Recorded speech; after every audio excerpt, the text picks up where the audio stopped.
நான் வந்து ஷெட்யூல் காஸ்ட்டும் கிடையாது. ஆனால் அவர்களை வந்து இங்க சேர்க்கணுமா அது என்ன பண்ணணும்? 18% 25% ஆக்கு. ஷெட்யூல் காஸ்ட் கிறிஸ்டியன் என் சகோதரன் இங்க கொண்டு வான்னு சொல்றேன். ஏன்னா அவனும் என்னை மாதிரியே துன்பத்துக்கு உள்ளாகிறான், என்ன மாதிரியே அன்டச்சபிலிட்டிக்கு உள்ளாகிறான், என்ன மாதிரி அங்க கூட ஜாதி இந்துக்கள் தாக்கப்படுறான். அழகேந்திரனுக்கு என்ன பிரச்சனை? இப்போ ஆதி ஏற்றத்தாழ்வு பட்டியலினத்து பக்க மத்தியிலே இருக்கு, அதனால உள்ஒதுக்கீடு அப்படின்னு உச்ச நீதிமன்றம் சொல்லுங்க. நான் சொல்றேன், கலைஞர் சொன்னதை உச்ச நீதிமன்றம் ஏற்றுக்கொண்டிருக்க நான் கூட பெரும் மதிக்கக்கூடிய அவர் ரிவ்யூ போட்டதன் மூலமாக பொது பணி அவருக்கு ஒரு பொதுவாக ஒரு இமேஜ், அவர் வந்து ஒரு சாதிய தலைவர் அல்ல அப்படின்ற அந்த இமேஜ் வந்து இதனால் அழிந்து போனதாக நான் கருதுகிறேன். மாநிலத்துக்காக குரல் கொடுக்கிறேன், மாநில உரிமை சொல்லிட்டு மாநிலத்துக்கு அதிகாரம் இல்லை, எதை உள்ஒதுக்கீடு செய்வதற்கு மாநிலத்துக்கு அதிகாரம் இல்லை என்பதும் இது வந்து முரண்பாடானது. அப்ப அவங்களுக்கு என்ன மனப்பான்மை இருக்கோ, யாருக்கு உயர் சாதிக்காரங்களுக்கு என்ன மனப்பான்மை இருக்கோ அதே மனப்பான்மை தான் எஸ்சில இருக்கக்கூடிய ஆதிக்க சாதி. அதுதான் அடிப்படை. இப்போ கூடங்க இந்த 7 நீதிபதி தீர்ப்பு கொடுத்திருக்காங்கல்ல, 7 நீதிபதிகள்ல 4 பேர் பிராமணன். என்னைடா 4 பேர் ஷெட்யூல் காஸ்ட் வர போறது? அன்னைக்குதான் வந்து அம்பேத்கர் வெற்றி பெற்றார், அன்னைக்குதான் பெரியார் வெற்றி பெற்றார். 16-4 தான் வேலைக்கான ரிசர்வேஷன். அதெல்லாம் எஸ்சி எஸ்டின்ற வார்த்தை உபயோகிக்கும். அதுல உபயோகிக்கிற வார்த்தை இப்ப இப்படி சொல்றேன்னு வச்சுக்கீங்க, பேக்வர்ட் எஸ்சி எஸ்டி 3 பேருக்கு சேர்த்து 69% தமிழ்நாடு அப்படின்னு சொன்னா நியாயம் யாருக்கு கிடைக்கும்? புரியுதுங்களா? ஒரு எஸ்சியாவது உள்ள போக முடியும்?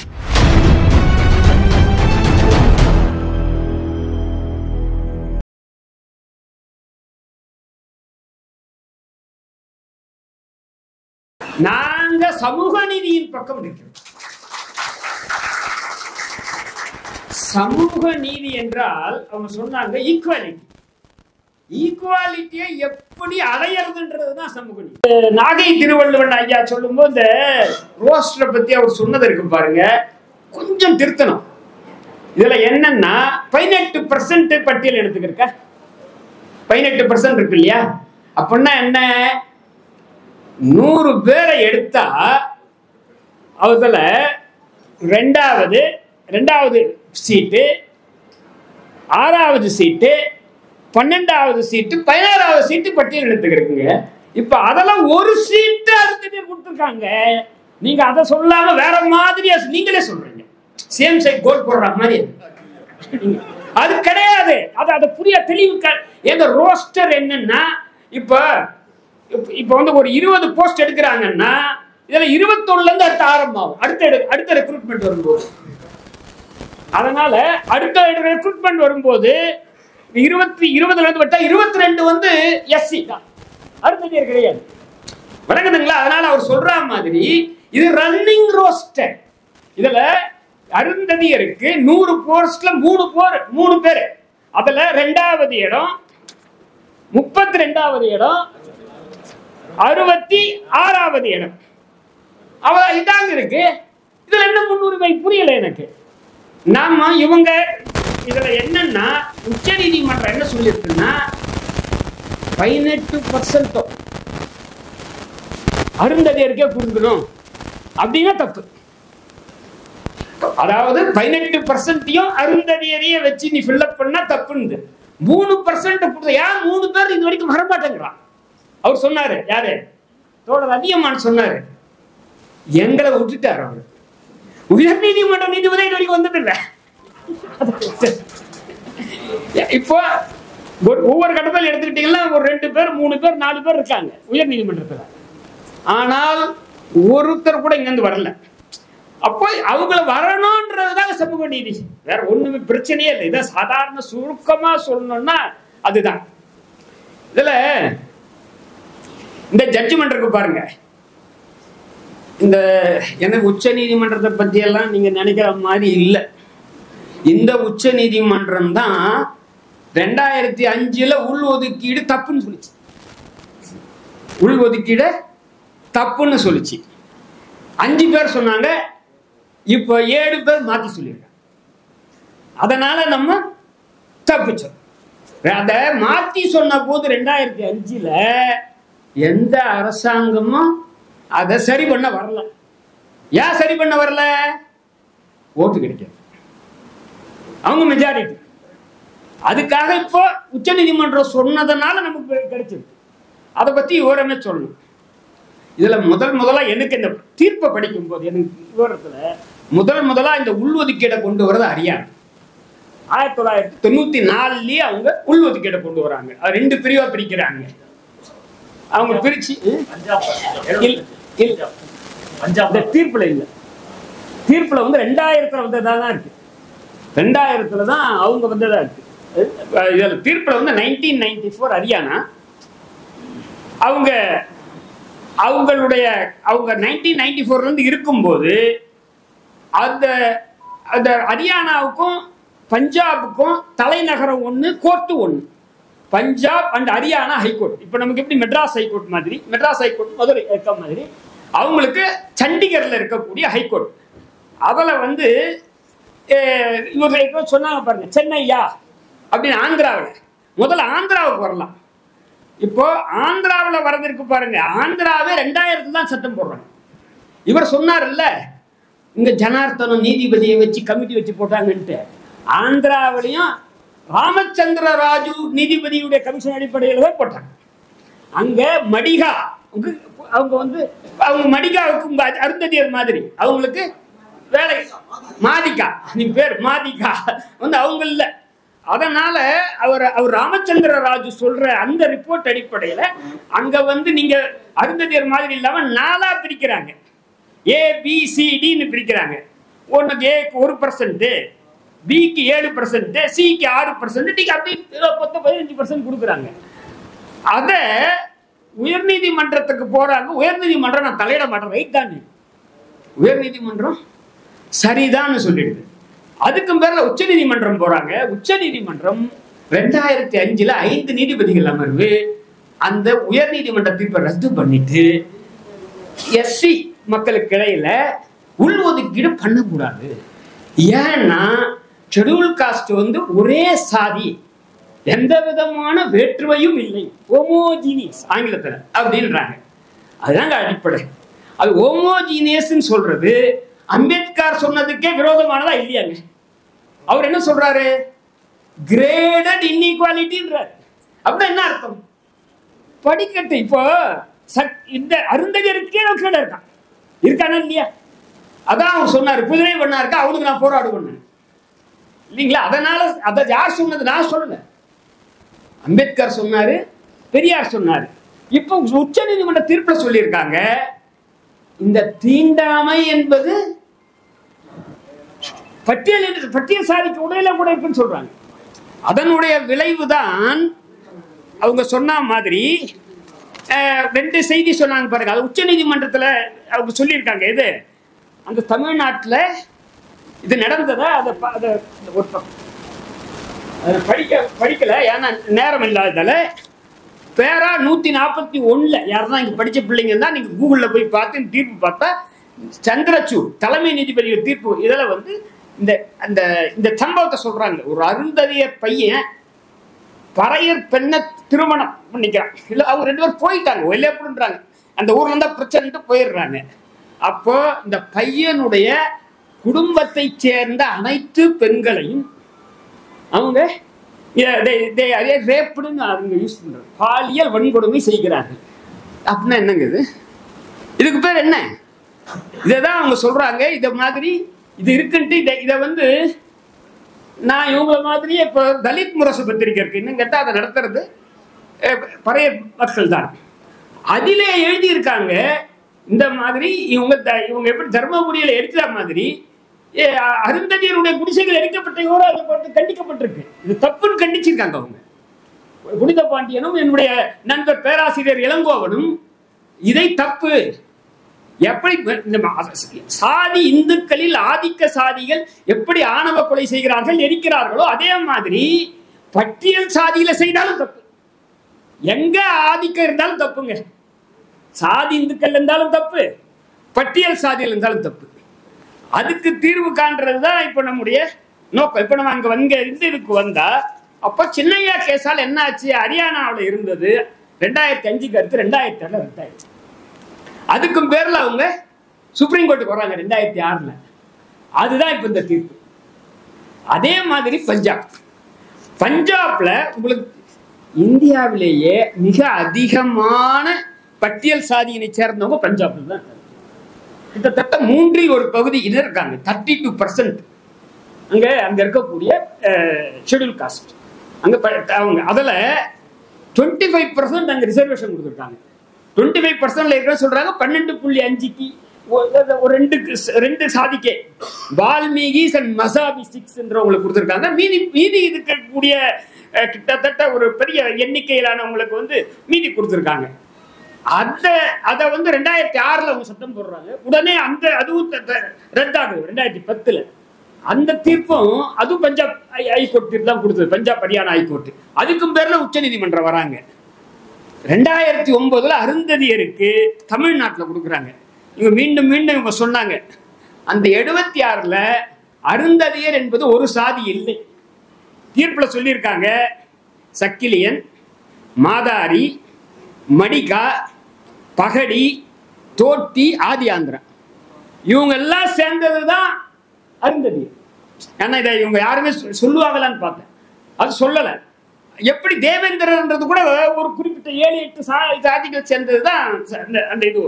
அதனால இங்க இந்த 2009 இங்க அவங்க சொன்ன மாதிரி என்ன பண்றாருன்னா 16% ஆஃப் 18%, 16% ஆஃப் 18%னா 2.88, 2.88ன்றது 3, வேற ஒன்றும் இல்லை. அதாவது 100 பேர்ல அவங்க 18ன்னா இப்போ 3 பேர் அருந்ததியரா இருக்கணும்னு தான் சொல்லியிருக்கு. இப்போ ரவிக்குமார் எழுதின புத்தகத்துல நாம் அந்த அருந்ததி இருக்கணும் 18 பேர் முடின்னு சொல்ற மாதிரி எழுதுறேன். அதான் வருத்தமா இருக்கு. அதாவது உச்ச நீதிமன்றம் கூட இந்த தீர்ப்புல தெளிவா சொல்லுது, உள்ஒதுக்கீட்டுக்கு வரையறை வைக்கிறது. உள்ஒதுக்கீடு பண்ணும் போது உள்ஒதுக்கீட்டை நீங்க ஒரு பர்சன்டேஜ் சொல்லிடணும். அதை தாண்டி 3% சொல்லணும். அது இல்லாமல் 18%ல இவங்க அருந்ததியர் எவ்வளவு போறாங்களோ மீதி உனக்கு அப்படின்னா தப்பு. 18ல இவங்க 10 பேருக்கு 10 அப்படி கிடையாது, 3 தான் அப்படின்றதுதான். 3ஐ உறுதிப்படுத்துவதற்காகத்தான் இந்த 3%. எனவே அதை பண்ணலாமா, அப்படி உள்ஒதுக்கீடு பண்ணலாமா? என்ன டெஸ்ட் சுப்ரீம் கோர்ட் சொல்ற டெஸ்ட் என்னன்னா, இந்த மாதிரி ஒரே ஹோமோஜீனியஸா, அதுக்கு ஆப்போசிட் வார்த்தை ஹெட்ரோஜீனியஸ். இது வந்து ஒரே சாதி இல்லையா? அவர் தான் சொன்னார், அதிகமாக தெளிவா சொல்லிட்டாரு. நானே இதை உச்ச நீதிமன்றமும் சொல்லிடுது. நான் இப்ப சொன்ன உச்ச நீதிமன்றம் சொல்லாத தகவல் இங்க அழகேந்திரன் விஷயம் வீட்டை கொளுத்துறது. இன்னும் பல்வேறு விதமாக இந்த அருந்ததியருக்கும் மற்ற பிரிவினருக்கும், அதாவது பல்லர் அல்லது பறையர், இந்த இவங்களுக்கு இடையிலே கொடுக்கல் வாங்கலாம் கிடையாது. எங்க அதான் இன்னைக்கு அதுதான் அடிப்படைங்க. அப்படி கண்டி வந்துட்டா இந்த பிரச்சனையே கிடையாது. அப்படி வரணும்னு எதிர்பார்க்கிறோம் எல்லாருக்குமே. அதனால எப்படி அதை நான் இவர் சொன்னாங்க பாருங்க, உச்ச நீதிமன்ற தீர்ப்பில் சொல்றாங்க, இந்த உள்ஒதுக்கீடை எதிர்ப்பது, அதாவது கிளாசிபிகேஷன் இருக்கிறது, என்னது இருக்கிறத பிரிக்கிறது, அது கிளாசிபிகேஷன் இல்ல சப் கிளாசிபிகேஷன். இந்த மாதிரி பிரிப்பதை எதிர்ப்பது, அவர் நாகை திருவள்ளுவர் சொன்னது அப்படியே அதே வார்த்தையை உச்ச நீதிமன்றம் சொல்லுது. உயர் சாதியினர் மற்றவர்களுக்கு கொடுக்கூடாதுன்னு சொல்றாங்க பாருங்க, பேக்வர்டு கொடுக்கூடாது, எஸ்சி கொடுக்கூடாதுன்னு சொல்றதுதான் நீ சப் கிளாசிபிகேஷன் எதிர்க்கிறது உச்ச நீதிமன்றம் சொல்லுது. ரெண்டும் ஒண்ணுதான் அப்படின்றத சொல்றாங்க. அதே மாதிரி இந்த ட்ரெயின் சொன்னாங்க பாருங்க, அதையும் உச்ச நீதிமன்றம் சொல்லுது. ஏற்கனவே கவாயோட தீர்ப்புல அவர் சொல்றாரு என்னன்னா, இந்த மாதிரி நீ ட்ரெயின்ல ஏறிட்டா ஊத்த வந்துட்டான்னா அடுத்து வேற வரைக்கும் உள்ள போகணும்னு பாக்குறான். ஏறினோட யாரும் உள்ள வரக்கூடாது, யாரும் உள்ள வரக்கூடாது, நீ இறங்குறது இல்லை அப்படின்றத தீர்ப்புலயே அவங்க வந்து உச்ச நீதிமன்றத்தில் சுட்டி காமிக்கிறாங்க. இப்போ கூடங்க இத 7 நீதிபதி தீர்ப்பு கொடுத்துருக்காங்கல்ல, 7 நீதிபதிகள்ல 4 பேர் பிராமணர்கள். என்னைடா 4 பேர் ஷெட்யூல் காஸ்ட் வர போறது? அன்னைக்குதான் வந்து அம்பேத்கர் வெற்றி பெற்றார், அன்னைக்குதான் வந்து பெரியார் வெற்றி பெற்றார். இதை வந்து நாங்க அதான் இங்க நிற்கக்கூடிய செய்தி வந்து என்னன்னா இதுதான். இப்போ இன்னொரு விஷயத்தை சொன்னாங்க, இன்னொரு அந்த புக்ல திரு ரவிக்குமார் மரியாதை அவர் என்ன சொல்றாருன்னா, இந்த உள்ஒதுக்கீடு வந்து கம்ப்ளீட்டா நம்ம அவங்களுடைய உரிமையை போயிட்டு, அவங்க உரிமை போகல, யாருடைய உரிமையும் போகல. இது வரைக்கும் இவங்களுக்கு இதுக்கு இப்போ இப்படி ஒரு ஆதாரம் வச்சுங்களேன்.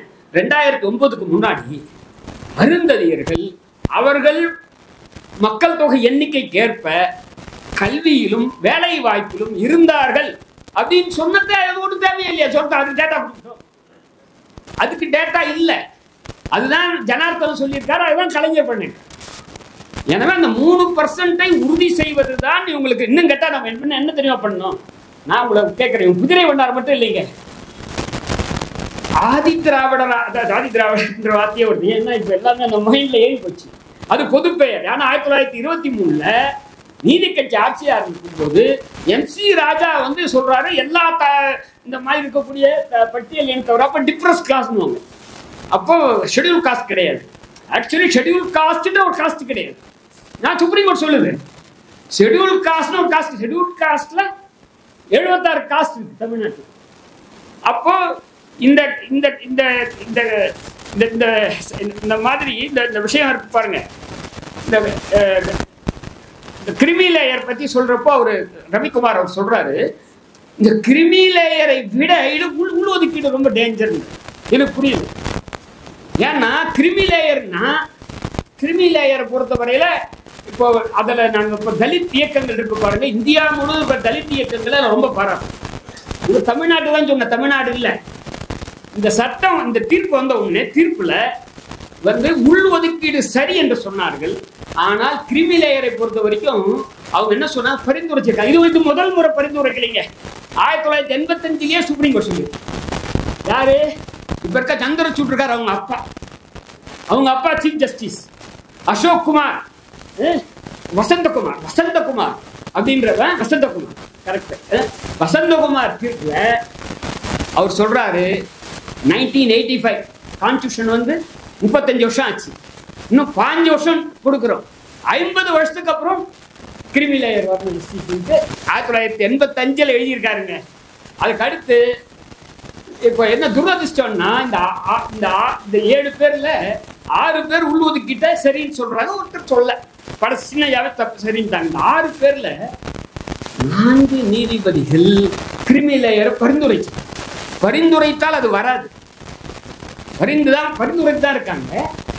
பரிந்துரைத்த உடனே நீங்க சொன்னாரு பாருங்க, தமிழ்நாடு மட்டும் இல்ல, மோடி பட்டியல் இனத்தை சேர்ந்த அத்தனை எம்பியும் கூப்பிட்டாரு. அவன் சொல்லிட்டான், இந்த மாதிரி கிரிமி லேயர்லாம் கொண்டு வந்தவனை ஒழிச்சிடுவான்ட்டான். அதோட சொல்லிட்டாரு, நான் கிரிமி லேயர் கொண்டு வர மாட்டேன். எப்ப எது தீர்மானிக்குது? நம்ம சக்தி தான். எப்போ 85ல சந்திரசூட், அப்ப இருந்து இவருடைய அப்பா பேரும் சந்திரசூட், இனிஷியல் தான் மாறும். அவரும் சொன்னாரு. அடுத்து 2006ல பாலகிருஷ்ணன், அவர் பட்டியலத்தை சேர்ந்தவர். இந்த 4 பேர்ல கவாய் பட்டியலத்தை சேர்ந்தவர். அவர் சொன்னாரு, ஜர்னைல் சிங் என்ற கேஸ்ல நாரிமன் சொன்னார், இவங்க எல்லாம் பரிந்துரைச்சிருக்காங்க, பரிந்துரைத்தால் கிரிமி லேயர் வராது. உள்ஒதுக்கீடு வர வேண்டும் என்றாலும் கிரிமி லேயர் வர வேண்டும் என்றாலும் அரசு உத்தரவு.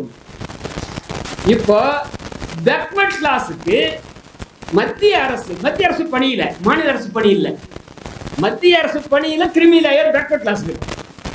அதே மாதிரி கல்வி நிலையத்துல இங்க இருக்கக்கூடிய IITக்கு போகணும்னா, திருச்சியில் இருக்கக்கூடிய NITக்கு போகணும்னா அங்க பேக்வர்ட் கிளாஸுக்கு கிரிமி லேயர் இருக்கு. தமிழ்நாட்டில் இல்லை, தமிழ்நாடை தவிர மற்ற எல்லா மாநிலங்கள்லயும் இருக்கு.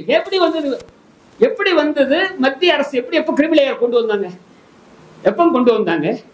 அப்போது இந்த பேக்வர்ட் கிளாஸை சேர்ந்த தலைவர்கள் இந்தியா முழுவதும் அதை எதிர்க்கவில்லை. எப்ப கொண்டு வந்தாங்கன்னா, நரசிம்மராவ் இருந்த போது, நரசிம்மராவ் தான் முதல்ல கிரிமி லேயர் கோர்ட்டு கொண்டு வரல. அதாவது VP சிங் கொண்டு வர உத்தரவு இருக்கு பாருங்க. VP சிங் மத்திய அரசின் பணிகள்ல 27% கொடுக்குறாரு. யாருக்கு? பேக்வர்ட் கிளாஸ்க்கு. பேக்வர்ட் கிளாஸ்க்கு கொடுக்குற அந்த 27% கொடுத்ததுல அவருடைய ஆட்சி கவிழ்ந்து போகுது. கவிழ்ந்த உடனே நரசிம்மராவ் வந்து அந்த உத்தரவு இருப்பாருங்க, ஜிஓ இருக்கு, அரசாணை இருக்கு, அந்த அரசாணையில 2 திருத்தம் பண்றாரு. ஒரு திருத்தம் 27, ஒரு திருத்தம் வந்து கிரிமி, அதாவது கிரிமி லேயர். இன்னொரு திருத்தம் 10% மேல் சாதிக்காரங்களுக்கு, மேல் சாதியில ஏழைக்கு. இப்போ மோடி வந்து அரசமைப்பு சட்டத்தை சேர்த்துட்டாரு. அது அப்போ முதல்ல பண்ணது யாரு? நரசிம்மராவ். அதை பண்ணும்போது 9 நீதிபதிகள் அமர்வு அதை 10% ரத்து பண்ணாங்க. ஏன்னா கான்ஸ்டியூஷனுக்கு விரோதமானதுன்னாங்க. அதனால தான் மோடி கான்ஸ்டியூஷன் சேர்த்துட்டார். அப்ப அதுல கிரிமி லேயரை அவங்க ஒத்துக்கிட்டாங்க. யார் கொண்டு வந்தது கோர்ட் இல்லை, கொண்டு வந்தது அரசு. எனவே இப்ப நீங்க கிரிமி லேயரை கொண்டு வரணும்னா அரசு கொண்டு வருமா? அரசு கொண்டு வராது, உறுதியா கொண்டு வராது. யாரும் மோடி அரசு கொண்டு வராது. நீங்க பத்திரிகையில பார்த்துருப்பீங்க, அவங்களுடைய பாஜகவில் இருக்கக்கூடிய என்ன ரிசர்வேஷன் இருக்குல்ல எம்பி, அதுல உங்களுக்கு பொலிட்டிக்கல் ரிசர்வேஷன் இருக்கு. இதுல கூட உங்களுக்கு மக்கள் தொகைக்கு ஏற்ற அளவுக்கு கல்வியிலும் வேலை வாய்ப்புகளும் கிடையாது. அடிக்குவேட் ரெப்ரசன்டேஷன் வார்த்தை தான் அரசமைப்பு சட்டம் சொல்லுது. Political reservation proportionate representation. ப்ரொபோர்ஷனேட்னா இங்க எவ்வளவு பேர் இருக்காங்களோ அதுக்கு இணையாக இருக்கணும். இங்க எஸ்சி ஷெட்யூல் காஸ்ட்ல இப்போ 100 அந்த இருக்கிறவங்கள 18 பேர் கிடையாது. நீங்க 25 பேர் தான் 25 பேர் கொடுக்கணும்னு இல்லை. அடிக்குவேட் ரெப்ரசன்டேஷன் இருக்கான்ற வார்த்தை தான் உச்ச கான்ஸ்டியூஷன் சொல்லுது. எனவே இந்த தகவல் இருக்கு பாருங்க. அதனால இந்த மூன்று விதமான பிரச்சனைகள் இருக்கு. பொலிட்டிக்கல் இப்ப இந்த பிரச்சனையில வரல. பொலிட்டிக்கல் ரிசர்வேஷன்ன்றது எம்எல்ஏ எம்பிக்கான ரிசர்வேஷன், அது இப்போ வரல, சர்ச்சைக்கு வரல. அதே மாதிரி லோக்கல் பாடிக்கான இது கிராம பஞ்சாயத்து, இதெல்லாம் பொலிட்டிக்கல் ரிசர்வேஷன், அதிகாரத்துக்கான நேரடியான பங்கு. ரெண்டு வேலைக்கான ரிசர்வேஷன், 3 கல்விக்கான ரிசர்வேஷன். இதுல வேலைக்கான ரிசர்வேஷன் சொல்றேன், கொஞ்சம் படிச்சிருக்க பிள்ளைங்களுக்காக சொல்றேன். அதில் நான் சுப்ரீம் கோர்ட்ல விவாதிக்கிறேன். என்னன்னா 16(4) தான் வேலைக்கான ரிசர்வேஷன். அதில் எஸ்சி எஸ்டின்ற வார்த்தை உபயோகிக்கல. அதில் உபயோகிக்கிற வார்த்தை பேக்வர்ட். இப்போ இப்படி சொல்றேன்னு வச்சுங்க, பேக்வர்ட் எஸ்சி எஸ்டி 3 பேருக்கு சேர்த்து 69% தமிழ்நாட்டில் அப்படின்னு சொன்னா நியாயம் யாருக்கு கிடைக்கும்? புரியுதுங்களா? ஒரு எஸ்சியாவது உள்ள போக முடியுமா? அதான் சுப்ரீம் கோர்ட் சொல்லுது. அதுல இந்த வார்த்தை உபயோகப்படுறது 16(4)ல பேக்வர்ட் கிளாஸ் என்பது SC ST and other backward class இவங்க. அப்போ இது 3 பேரையும் சேர்ந்து தான் பேக்வர்ட் கிளாஸ் கான்ஸ்டியூஷன் சொல்லுது. கான்ஸ்டியூஷன்ல சொல்லும் போது கல்விக்கான இடஒதுக்கீடு இல்லை, 15(4) கிடையாது, 16(4) மட்டும்தான் அந்த வேலைக்கு. இந்த வேலைக்கு இருக்கிறதுல பேக்வர்ட் கிளாஸ் தான். பேக்வர்ட் கிளாஸ் என்பது எஸ்சி எஸ்டி ஓபிசி. அந்த முறையில் எல்லாருக்கும் சேர்த்து கொடுத்தால் அது எப்படி சமூக நீதிக்கு உகந்தது இல்லையோ அதே அதை பிரிக்கிறோம்ல, பிரிக்கலாமா? Backward class பிரிக்கலாமா? பிரிக்கலாம். எஸ்சி எஸ்டி ஓபிசின்னு பிரிக்கலாம். எஸ்சிக்கு வேற எஸ்டி வேறன்னு பிரிக்கலாம். எஸ்சிக்குள்ளார உள்ஒதுக்கீடு பண்ணலாம். இங்கேயே பிசியில பண்ணலாமா? பண்ணலான்னு சொல்லி உச்ச நீதிமன்றம் முன்னாடியே சொல்லிடுது. 2005க்கு முன்னாடியே மண்டல் தீர்ப்பிலேயே பிசி எம்பிசின்னு பிரிக்கிறாங்க. அதுக்கும் முன்னாடியே தமிழ்நாட்டில் பிரிச்சுட்டாரு. 1989 பிரிச்சுட்டாரு. இந்த ஜட்ஜ்மெண்ட் மண்டல் தீர்ப்பு வந்தது 1992, 89லயே பிரிச்சுட்டாரு.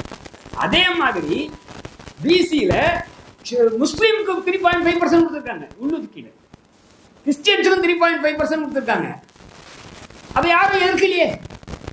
அந்த உள்ளொதுக்கீடு யாரும் எதிர்க்கல. ஏன் கொடுக்குறாங்க? முஸ்லீம் 3.5% உறுதிப்படுத்தணுன்றதான் நோக்கம். இதுல வேற எந்த விதமான அந்த நோக்கமும் கிடையாது. ரெண்டாவது என்ன மீண்டும் சொல்றாங்கன்னா, இப்போ எனக்கு உச்ச நீதிமன்றத்துக்கு போனதை பற்றி சொல்றேன். அவர் உச்ச நீதிமன்றத்தில் என்ன சொல்றாருன்னா, மேடையில பேசுறதுக்கு நேர் எதிர்மாறா என்ன சொல்றாங்க, மாநாடு போடுறாங்க, மாநில உரிமைகளை பாதுகாப்போம் சொல்றாங்களா இல்லையா? இப்ப என்ன சொல்றாங்க, யார் உங்களுக்கு இப்போ உள்ஒதுக்கீடு கொடுக்குறது? யார் 18% கொடுக்கறது? மாநில அரசு கொடுக்குது. இங்க எல்லா இடத்துலையும், பஞ்சாப்ல, ஹரியானாவில், எல்லா இடங்கள்லையும் ஆர்டிகல் 16(4)ல ஆர்டிகல் 15(4)ல மாநில அரசு தான் தருது. மாநில அரசு வேலைக்கு மாநில அரசு தருது, மைய அரசு வேலைக்கு மைய அரசு தருது. மைய அரசுல 18% கிடையாது, 5%. இங்க சாஸ்திரி நகர்ல சாஸ்திரி பவனா இல்ல இன்கம் டாக்ஸ்ல கண்டி இருந்தா 5% தான் இருக்கு எஸ்சிக்கு ரிசர்வேஷன். அப்போ நீங்க அங்க அப்போ என்ன இந்த 16(4) 15(4) இருக்கு பாருங்க, 341 நமக்கு சம்பந்தப்பட்டது ஷெட்யூல் காஸ்ட். ஷெட்யூல் காஸ்ட்ன்றத ஐடென்டிஃபை பண்றது தான். யார் ஐடென்டிஃபை பண்றது? நம்ம நம்ம முதல்ல வெள்ளக்காரன் ஐடென்டிஃபை பண்ணோம். 1935 ஃபர்ஸ்ட் பண்றாங்க. 1936 முதல்ல, அதுக்கு மேலே டிஃபரன்ஸ் கிளாஸ் இருந்து 36ல் முதலாக எஸ்சி ஃபர்ஸ்ட் அந்த லிஸ்ட் ஒன்று பப்ளிஷ் பண்றாங்க. அதுல யார் பப்ளிஷ் பண்றதுன்னா மெஜஸ்டின்றாங்க. யாரு? வெள்ளக்கார கிங் இருக்காரு பாருங்க, அவர் பேர்ல அந்த அறிக்கை வருது. இப்போ பிரசிடென்ட் பேர்ல அந்த அறிக்கை இருக்கு. அதான் சொன்னார், படிச்சு காமிச்சார் நாகை திருவள்ளுவர். எதுக்காகன்னா கான்ஸ்டிடியூஷன்ல இந்த லிஸ்ட்லாம் போட்டு அது பெருசாக்க விரும்பல. இதை யார் செய்வார்? பிரசிடென்ட் பண்ணுவார். எப்படி பண்ணுவார் பிரசிடென்ட்? அந்தந்த மாநிலத்தில் இருக்கக்கூடிய அரசை கலந்து கொண்டு பண்ணுவார். அந்தந்த மாநில அரசை கலந்து கொண்டு பண்ற இந்த லிஸ்ட் இருக்குல்ல. இப்போ நீங்க அருந்ததி இருக்கீங்க, தமிழ்நாட்டில் தான் நீங்க ஷெட்யூல் காஸ்ட், ஆந்திராவில் நீங்க ஷெட்யூல் காஸ்ட் கிடையாது, கர்நாடகாவில் நீங்க ஷெட்யூல் காஸ்ட் கிடையாது, டெல்லியில ஷெட்யூல் காஸ்ட் கிடையாது, ஹரியானாவில் நீங்க ஷெட்யூல் காஸ்ட் கிடையாது. அங்க இருக்கக்கூடிய வால்மீகி பஞ்சாப்ல இருக்கவர் தமிழ்நாட்டுக்கு ஷெட்யூல் காஸ்ட் கிடையாது. அந்தந்த மாநிலத்துக்கு தான் இருக்கு. ஒன்று. ரெண்டு, ஒரு முறை பிரசிடென்ட் வந்து ஒரு லிஸ்ட்டை போட்டா அதை யாரும் மாற்ற முடியாது. அதை யாரும் அந்த லிஸ்ட்டை போட்டு மாத்திரலையே. மாத்தனா இப்போ சப்போஸ் அந்த லிஸ்ட்ல இருந்து எடுக்கிறான்னு வச்சுக்கலாம், கிருஷ்ணசாமி எடுக்க சொல்றாரு. ஆனா அந்த அதிகாரம் மோடி கூட கிடையாது.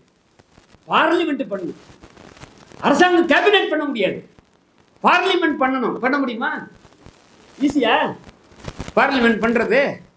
எனவே தான் இந்த யார் ஷெட்யூல் காஸ்ட்ன்ற லிஸ்ட் தான் வந்து 341 சொல்லுது.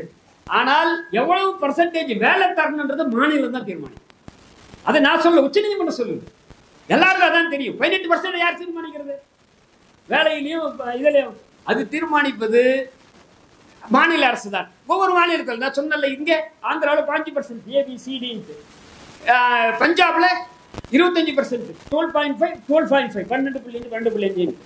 எனவே இவைகளை எல்லாம் வந்து தீர்மானிப்பது மாநில அரசு. ஆர்டிகல் 16(4)ல, ஆர்டிகல் 15(4)ல தீர்மானிப்பது தான். நான் குதிரை வண்ணாரை தாண்டி சொல்றேன். இப்போ ஒரு பேரை கூட கூப்பிட்டாங்க, டேவிட் ஷெட்யூல் காஸ்ட் கிடையாது.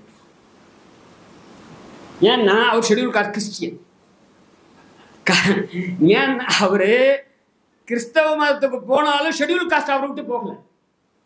ஆனால் அவர் ஷெட்யூல் காஸ்ட் கிடையாது. அம்பேத்கரே 1956 அவர் இறக்கும் போது ஷெட்யூல் காஸ்ட் கிடையாது. ஏன்னா அவர் புத்த மதத்துக்கு போயிட்டார்.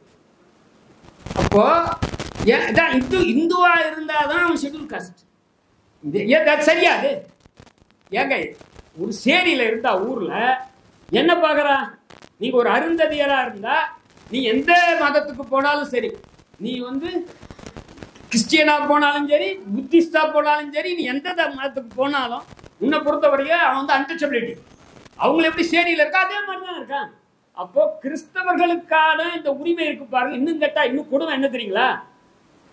1 year கிறிஸ்டியன் வந்து MBC, schedule cost Christian BC. அவனுக்கு கீழே என்ன அநீதி இல்லையா அது? ஏங்க இதெல்லாம் நீங்க இதாங்க சமூக நீதி. நான் இப்ப பேசுறதுதான் சமூக நீதி. ஏங்க நான் கிறிஸ்டியனும் கிடையாது, நான் வந்து ஷெட்யூல் காஸ்டும் கிடையாது. ஆனால் அவர்களை வந்து இங்க சேர்க்கணுமா? அது என்ன பண்ணணும்? 18% 25% ஆக்கு. ஷெட்யூல் காஸ்ட் கிறிஸ்டியன் என் சகோதரன் இங்க கொண்டு வான்னு சொல்லணும். ஏன்னா அவனும் என்னை மாதிரியே துன்பத்துக்கு உள்ளாகிறான், என்ன மாதிரியே அன்டச்சபிலிட்டிக்கு உள்ளாகிறான், என்ன மாதிரியே அங்க கூட ஜாதி இந்துக்கள் தாக்கப்படுறான். இல்ல அவே அருந்ததியரா இருந்தா மற்ற ஆதிக்கம் செலுத்தக்கூடிய ஷெட்யூல் காஸ்டால தாக்கப்படுறான். அதனால அவங்களும் இதாங்க நம்முடைய சமூக நீதியினுடைய அடிப்படையான இந்த செய்திகளாக நம்ம சொல்லணும். எனவே இதுல சொல்லிட்டு ஒரே ஒரு தகவல் மட்டும் சொல்லிட்டு நான் முடிச்சுக்கிறேன். என்னன்னா, உங்களுக்கு இப்போ 5 நீதிபதிகள் 2005 சொன்ன தொட்டு எல்லாம் தமிழ்நாடு மட்டும் தப்பிச்சுது, ஹரியானா போச்சு, பஞ்சாப் காலி. இப்போ அவங்களுக்கு தான் மீண்டும் உயிர் வந்திருக்கு இந்த தீர்ப்பினால. ஏன்னா பஞ்சாப் அரசாங்கமும் ஹரியானா அரசாங்கமும் சுப்ரீம் கோர்ட்டுக்கு போச்சு. நம்ம ஊர்ல இருந்து தமிழ்நாட்டில இருந்தும் யாரு இவங்க போட்ட கேஸ் எல்லாம் போச்சு. யார் யாரும் சொன்னாங்க, யார் போட்டாங்கன்னு உங்களுக்கு தெரியும். வழக்கை யார் போட்டாங்க? அருந்ததியர் போட மாட்டாங்க. அருந்ததியர் அல்லாத ஆதிக்கம் செலுத்தக்கூடிய பட்டியல் இடத்தை சேர்ந்தவங்க போட்ட வழக்குகள்லாம் சுப்ரீம் கோர்ட்டுக்கு போச்சு. இந்த எல்லா வழக்கையும் 3 மாநில வழக்குகளையும் சேர்த்து விசாரிக்கிறாங்க. சின்னையா வழக்கு சரியா தப்பா அப்படின்றதுதான் தீர்ப்பு. ஆந்திரா ஹைகோர்ட் சரின்னு சொல்லிச்சு, உச்ச நீதிமன்றம் 5 பேர் சொல்லிட்டாங்க. அது சொன்ன காரணத்தை இப்ப மறுத்துட்டாங்க. ஹோமோஜீனியஸ் இல்ல, ஷெட்யூல் காஸ்ட் என்பது ஒரே சாதி கிடையாது, அது அடுக்குல இருக்கு. அது ஷெட்யூல் காஸ்டுக்குள்ளார அன்டச்சபிலிட்டி இருக்கு. அவங்களுக்குள்ளார ஃபுட்டு கொடுக்கறது காமனா இல்லை. அவன் எல்லாருக்கும் ஃபுட்டு கொடுக்க மாட்டான். வீட்டுக்குள்ள வாப்பா நீ போனா அந்த ஆதிக்க சாதியில் இருக்கக்கூடிய ஷெட்யூல் காஸ்ட் வீட்டுக்குள்ள வரவழைச்சு சோறு கொடுக்க மாட்டான். சுப்ரீம் கோர்ட் சொல்லுது. தண்ணி கொடுக்க மாட்டான். அப்புறம் பொண்ணு கொடுக்க பொண்ணோட பண்ண மாட்டாங்க. எப்ப அவன் சோறும் தண்ணியும் கொடுக்கலையோ அப்போ என்னன்னு பாக்குறான், நீ கீழே அப்படின்னு பாக்குறான். அப்போ இதை சரி பண்றதுதான் இதனுடைய நோக்கமே தவிர இதை பொறுத்தவரையில இதுதான் இதனுடைய அடிப்படையாக பார்க்கிறேன்.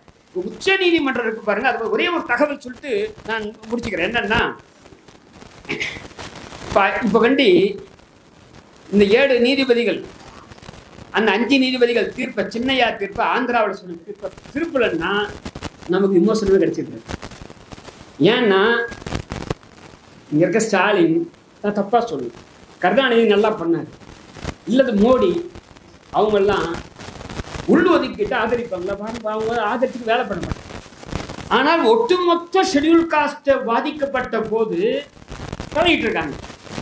அதை என்னென்ன பாதிக்கப்பட்டிருக்கு அப்படின்னா ஒரு 7 தகவலை அதுல சொல்லலாம். அதுல பட்டியலிடுறாங்க. 7 முறை உச்ச நீதிமன்றம் தலைமை நீதிபதி என்ன சொல்றாருன்னா ஒரு வார்த்தை உபயோகப்படுத்துறாரு.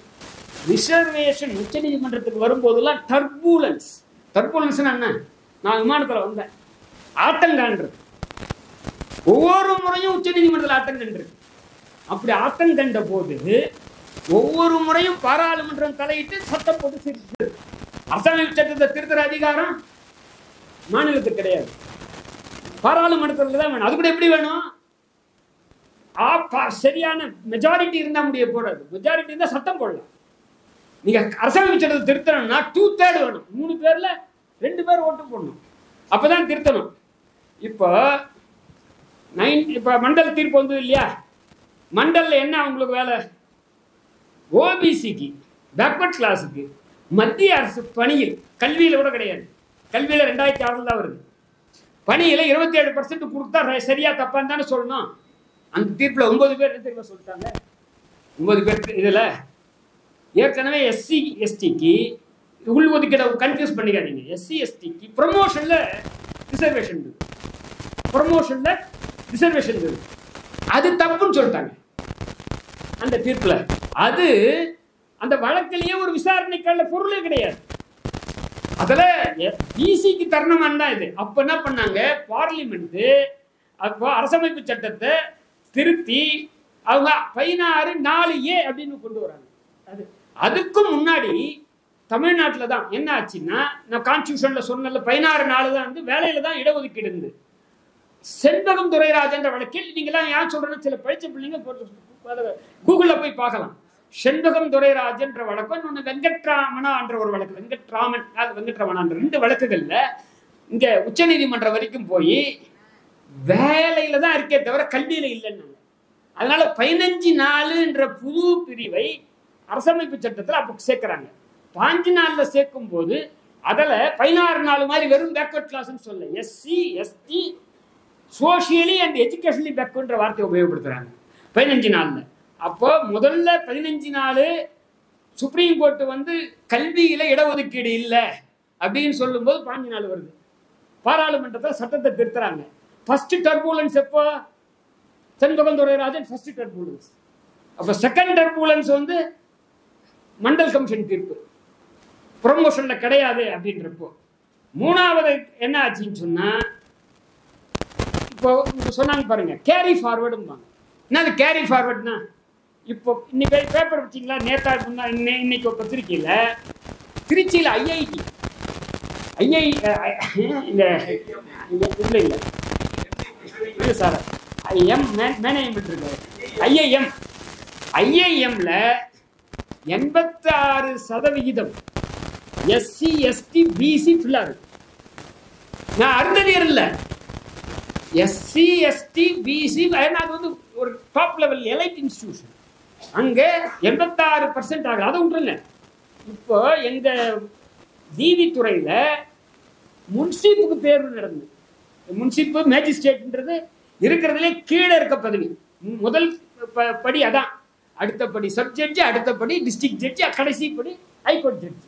அந்த முதல் படி இருக்க டிஸ்ட்ரிக்ட் முன்சிப்பு, அதில் எஸ்சி, எஸ்டி, பிசி, எம்பிசி 4 பேருக்குமே அந்த நம்பர் வரல. கேரி ஃபார்வர்ட் ஆச்சு. கேரி ஃபார்வர்ட் இப்போ உங்களுக்கு தெரியுதா? இந்த வருஷம் அவங்களுக்கு இப்போ எஸ்சிக்கு 100ன்னா 18 பேர். உங்கள் 3 அருந்ததியரோட 18 பேர் இல்லை, மொத்தமே 10 பேர் தான் செலக்ட் ஆகுறாங்க. அப்போ அந்த 8 போஸ்ட் கேரி ஃபார்வர்ட் ஆகுது. அப்போ இதாண்டா நிலைமை. இப்படி ஆகும்போது என்ன சொல்லிட்டாங்க சுப்ரீம் கோர்ட்டில், கேரி ஃபார்வர்ட் பண்ணக்கூடாது. அப்படியே பண்ணா ரெண்டாவது 50% மிகக்கூடாது, அதையும் சேர்த்துக்கணுன்றான். அப்போ மறுபடியும் கான்ஸ்டியூஷன் அமெண்ட்மெண்ட் வருது. 4B 16 4B 4Bல கேரி ஃபார்வர்ட் பண்ணலாம். கேரி ஃபார்வர்டு வந்து 50%க்கு மேலே பார்க்கக்கூடாது அப்படின்னு சொல்றாங்க. அடுத்து என்ன சொல்றான், நீ கேரி ஃபார்வர்ட்ல வந்தாலோ அல்லது ப்ரொமோஷன் வந்து வச்சுங்க. ப்ரொமோஷன் இருக்கு. ஐயா இவர் டிரான்ஸ்போர்ட் டிபார்ட்மெண்ட்ல ஒர்க் பண்ணாரு, அவர் வந்து அவர் ப்ரொமோஷன் கொடுக்குறாங்க, ஷெட்யூல் காஸ்ட்ங்கிற முறையில் கொடுக்குறாங்க. அருந்ததியர் கன்ஃபியூஸ் பண்ண வேண்டாம், கொடுக்குறாங்க. கொடுத்து ஒரு போறாரு, இவருக்கு கீழே இருக்கவன் அந்த பதவிக்கு விட்டான் வச்சுக்கிங்க, அவன் சீனியர் ஆகிடுவான். அடுத்த ப்ரொமோஷன் இவருக்கு கிடைக்காது. அதை வந்து 16(4A மீண்டும் கான்சிக்வன்ஷியல் சீனியாரிட்டின்னு மறுபடியும் கான்ஸ்டியூஷன் திருத்தினாங்க. 3வது. அதே மாதிரி இப்போ என்ன, அப்போ ஒவ்வொரு முறையும் இந்த டர்புலன்ஸை உண்டாக்குறது யாரு? Supreme court. செண்பக துர்ராஜன் சொன்னது யாரு? Supreme court. மண்டல் தீர்ப்புல எஸ்சி எஸ்டிக்கு ப்ரொமோஷன் கூடாதுன்னு சொன்னது யாரு? Supreme court. அதுக்கப்புறம் கேரி ஃபார்வர்ட் ரூல்ல 50% தான் சொன்னது யாரு? Supreme court.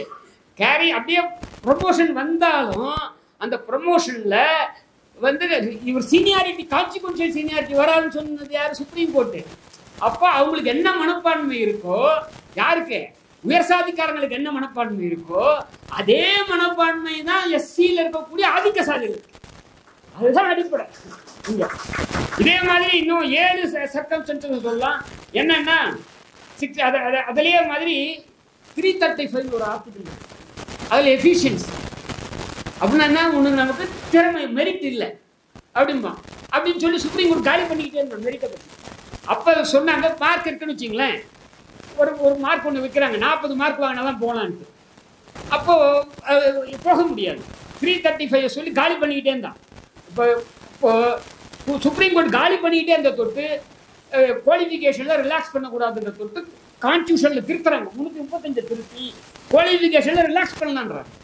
40க்கு பதிலாக 35 மார்க் வைக்கலாம் எஸ்சி.